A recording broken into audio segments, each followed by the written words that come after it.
herlig. Nå er jeg på sesongens første overnattingstur på fjellet. Jeg er i Rendalen. Og det er så deilig, ass. Å gå på ski og bare suse innover fjellet. Det er digg. Ja, det er så flink.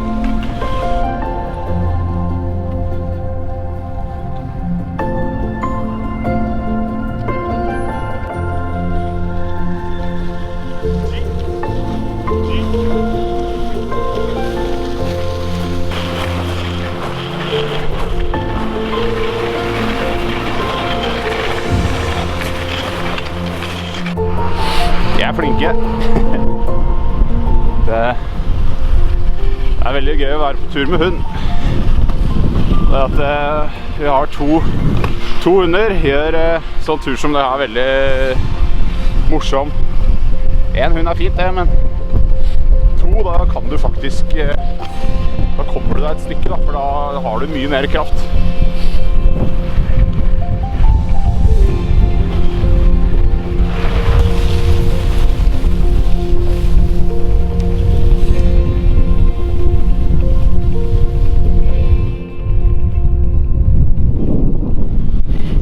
Har bikka 3, og da har sola gått ned, så da er det egentlig på tide å prøve å finne en leir og bruke bjørkebeltet her er nok lurt da, altså, for å være litt i le for vinden og ikke ligge alt for utsatt.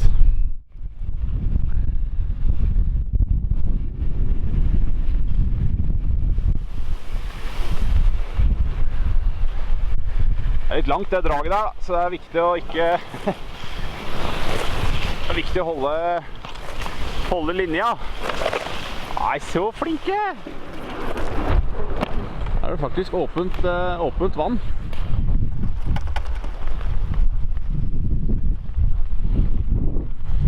Det er faktisk veldig greit. Ja, ok, kom igjen. Yes. Åpent vann er bra. Da slipper jeg å smelte snø.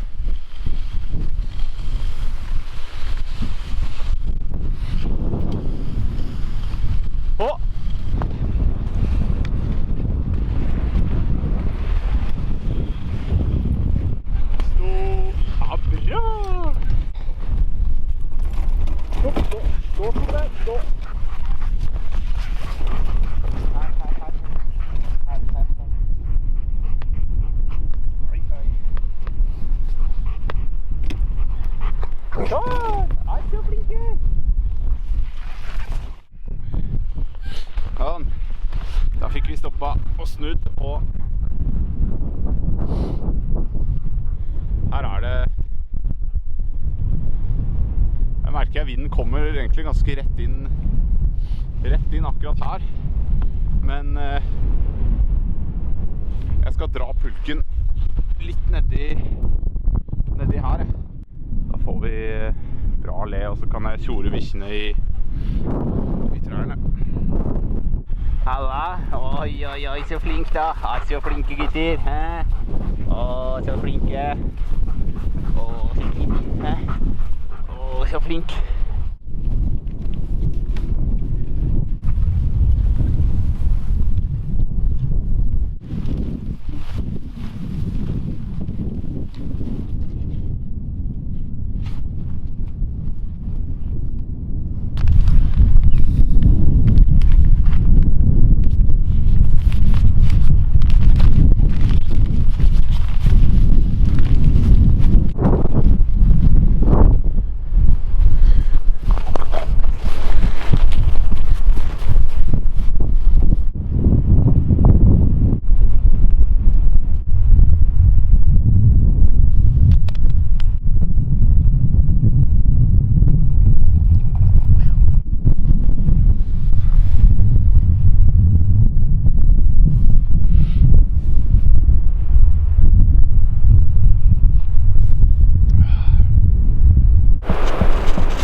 barometriske trykket har sunket en del.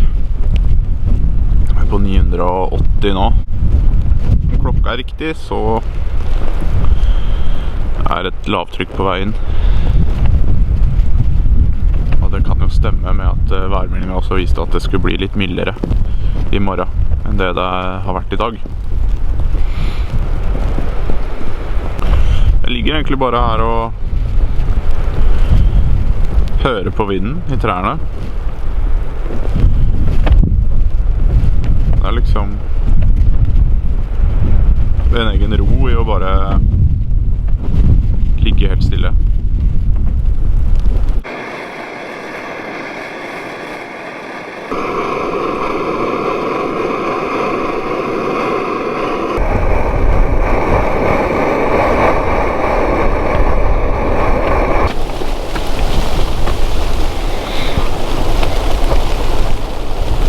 Jeg hører at det har begynt å snø. Det.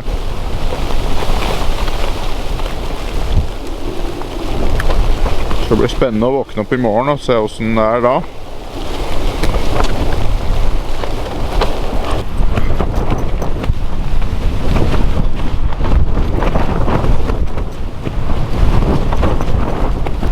Det var ikke så lett å sove.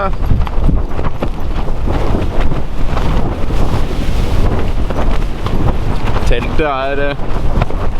Det står noe fint, men... Det danser selvfølgelig i vinden når det blåser såpass som det gjør nå. Det er så fint å ha litt plass.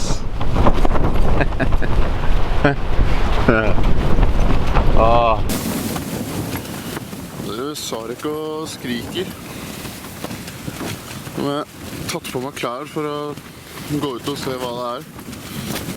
Det er gjerne et eller annet når han skriker. Det kan være han har satt seg fast i lenka, for det er ofte sånn han klarer å gjøre. Skjønner ikke hvordan, men ja.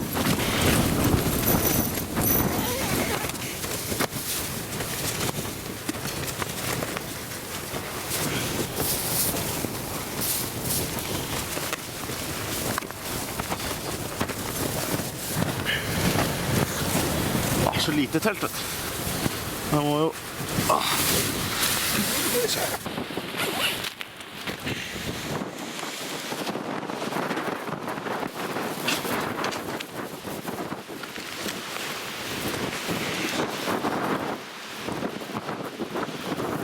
Hei. Går det bra? Går det bra?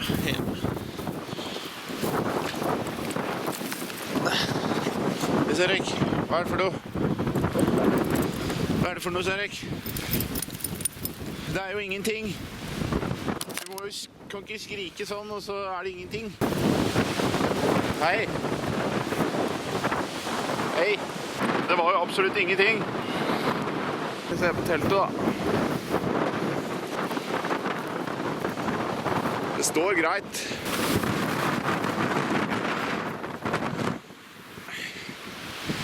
Det er bare at det høres veldig ille ut. Og det er ikke veldig kraftig vind heller akkurat nå. Det er helt normal. Ja, det er ikke noe sånn superstorm, liksom. Nei. Får gå inn igjen, da.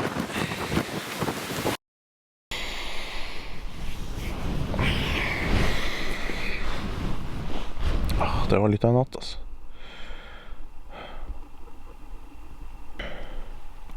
Helt stille nå. Det har sluttet å snø. Og jeg ser også her på klokka mi at trykket har økt litt, så det er ikke like lavt som det var i natt, da det sto på som verst. Så nå er det litt på vei opp. Jeg er veldig spent på å se hvordan det ser ut. Og et telt her er upraktisk, altså, fytti rakkeren. Det er et sommertelt, eller du kan bruke det hele året, men det er ettmannstelt om vinteren er bare ikke gidd. Jeg ville teste det ut og se hvordan det funket. Det funker ikke. Det er alt for liten plass. Og man får ikke snudd seg uten å bli våt, eller fordi det er kondens på duken og sånne ting, så ja. Første og siste gang jeg gjør det i hvert fall.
Da var vi tilbake ved bilen. Det var en kjempedeilig dag på fjellet egentlig. Det var fint. Så får vi legge ting bedre til rette neste gang, sånn at man ikke trenger å benytte seg av fjellvettregel. At det ikke er noen skam å snu. Ja, bra. Yes.